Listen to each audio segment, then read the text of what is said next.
L'image du pape est partout. Pourtant, dans ce pays à 90% catholique, le pape Benoît XVI n'est pas forcément le bienvenu.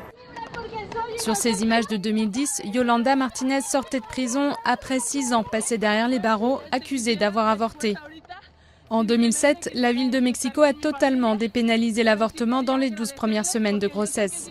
Mais au niveau national, les lois contre l'avortement sont très sévères. Et l'Église catholique a mené une vive campagne pour que les lois protègent la vie dès la conception.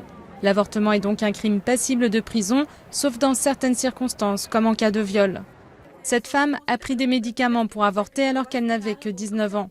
Quand elle s'est rendue à l'hôpital pour une fausse couche, elle a été dénoncée par les autorités, puis envoyée en prison.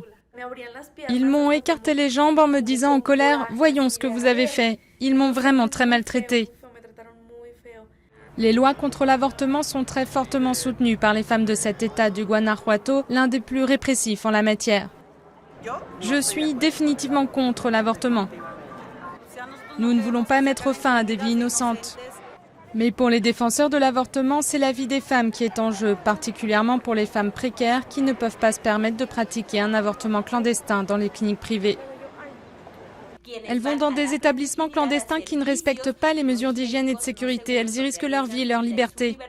Pour les élections de juillet, l'Église catholique incite fortement la population à soutenir les candidats prônant les valeurs traditionnelles. Le pape arrive ici, dans cette ville, dans cet État, pour soutenir et influencer les élections et s'assurer que les droits des femmes continuent de reculer. Lors de sa visite, le pape a rappelé que la dignité de toute personne humaine ne devait pas être dépréciée. Un message qui, pour les défenseurs de l'avortement, est un frein certain pour le respect des droits des femmes au Mexique.